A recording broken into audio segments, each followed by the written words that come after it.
You're watching Capital City Sunday. Good morning. This week on Capital City Sunday, the challenge ahead in the Chippewa Valley as two major hospitals shut down. I wish I could say we have a simple answer. At this point, we just don't. The task force that's looking for solutions, plus where people in that area can go for emergency care. I'm really proud of how we've been able to really do a lot of good things for the people of Wisconsin. And Secretary of State Sarah Godlewski on her first year on the job, what she says she's accomplished and her response to her controversial appointment. This bill will do is basically allow us to be visible and to have a sense of pride and to feel like we belong in this country. And a bill that passed the legislature requires Asian American history to be taught in schools. The state's first Asian American Teacher of the Year tells us how this would impact his students. Thank you for joining us. I'm Caroline Dade. Sarah is off. The Chippewa Valley has two fewer hospitals this morning. Sacred Heart in Eau Claire and St. Joseph's in Chippewa Falls closed their doors on Friday. It's part of the ongoing healthcare crisis in western Wisconsin. In January, HSHS and Prevea announced they would be leaving the area. The announcement took the Chippewa Valley by surprise and left officials scrambling to find solutions. Sacred Heart was originally supposed to close April 21st, but the hospital system CEO says the decision to close early was based on a commitment to maintain safe and quality care for patients. In February, state lawmakers passed a bill that secured $15 million for hospitals and clinics across the region. It aimed to give money directly to existing emergency departments. But a partial veto from Governor Tony Evers expanded the reach to fund any hospital services meeting the area's healthcare needs. Evers was in Eau Claire Monday visiting healthcare providers, and he took the opportunity to urge the Joint Finance Committee to release that funding. Evers said the decision about where to spend the money should be made by people in the Eau Claire area, not by Republican legislators. Now, we reached out to the Finance Committee's Republican co-chairs, Senator Howard Markline and Representative Mark Bourne, about whether they plan to take action on the funds.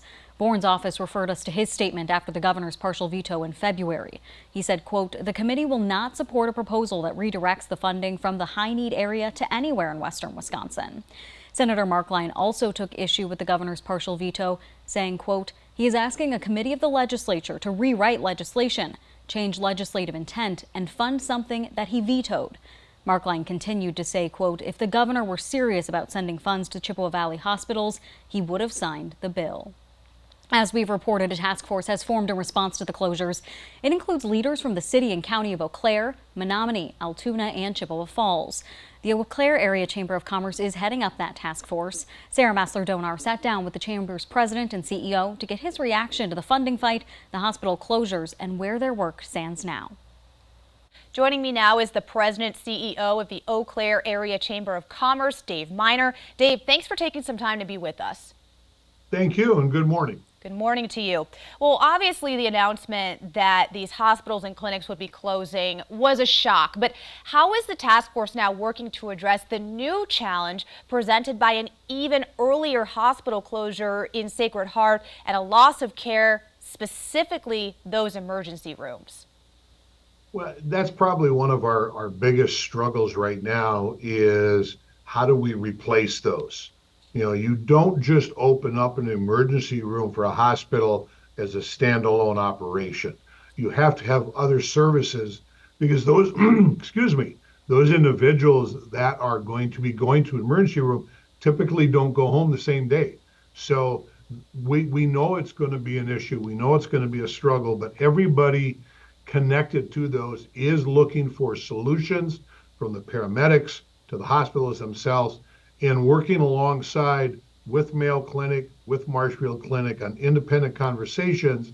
They are looking at how can they expand their emergency room facilities and staffing. But again, because they're current buildings, there's limitations to it. So it's one of the big hurdles in front of us.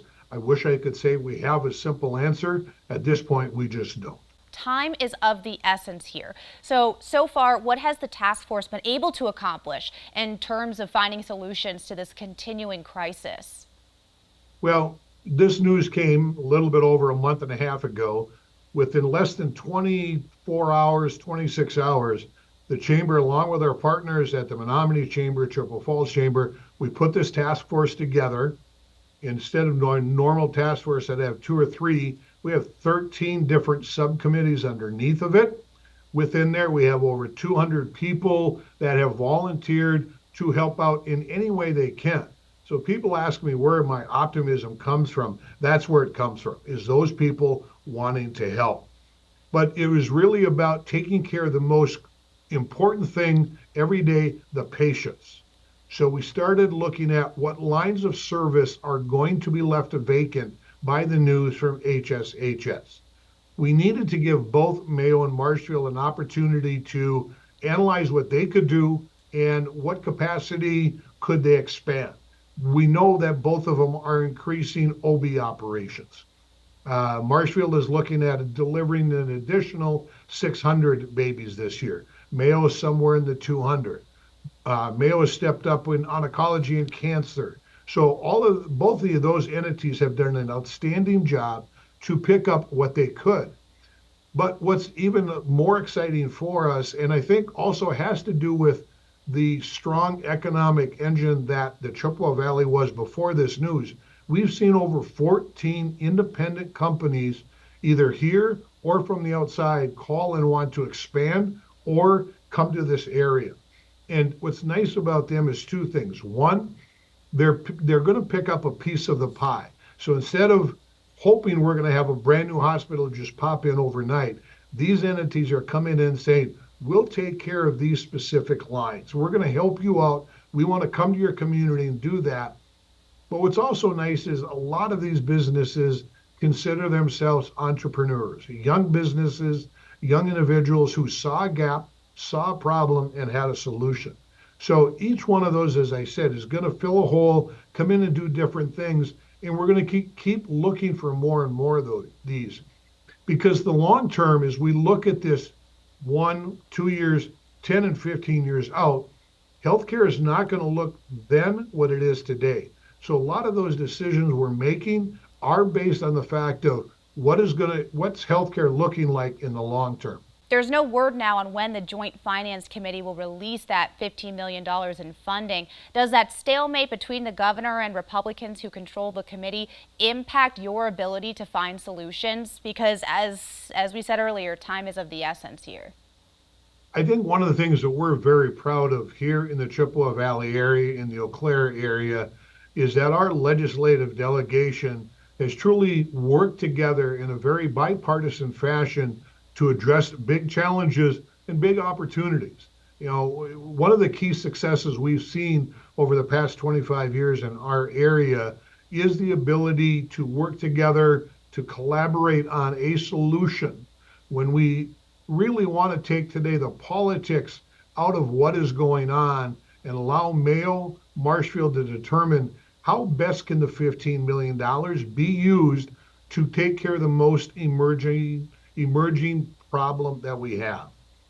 We understand there's a difference between the governor, between joint finance, but for us, it's about where can the money be used? Just tell us how you want it to be used for, and then we're going to help figure that out. Without that money at this point, is that a problem for the region, or will the task force and other local leaders come up with other solutions in the meantime to offset that funding that is not available?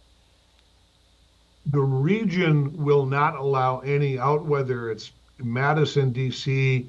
We're not going to let others dictate to us how we succeed and how we fail. We're going to do everything we can, as we have, as a community, as a region for years, figure out how we solve our own problems. When we look to Madison and to DC for this, it's going to be, here's everything we have done. We've done everything with all of the resources that we have available. We need you now to step up and do this. One thing that I have been explaining both to our politicians in DC and in Madison is this is our Hurricane Category 5 problem. We didn't plan for this, but it's something we do need help for. We need both of the levels of government to step up and say, here's what we can do, because this is beyond the capacity of any place else. One of the things I would clearly state to anybody throughout Wisconsin or anybody watching this anywhere, this is not a one-off problem. If we do not fix some of the root problems in healthcare across our country, This will continue to happen in other communities and other areas. And I don't know other areas can sustain this type of an impact as well as we have, only from the standpoint of we knew we were on a trajectory of growth before this news came.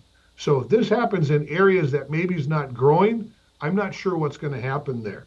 But we cannot allow, politics and politicians to stop us from gaining the ground we need to be able to solve these problems. We need everybody, as we have over the past 25 years, truly working together to find the solution for our community. To wrap up here, Dave, how can people find more information about the work you all are doing besides keeping their eye on local media shows like ours? I think the biggest thing, what we have been telling everybody, is go to any of the chamber's websites, the Eau Claire Chamber, the Chippewa Falls, the Menomonie Chamber. We have linked our sites together, so the most current information on everything we are doing is being done right there. Anybody can go anytime they want, get that, and find out what's happening. Dave Miner, President CEO of the Eau Claire Area Chamber of Commerce. Thank you so much for spending some time with us this morning. Thank you. Appreciate the time.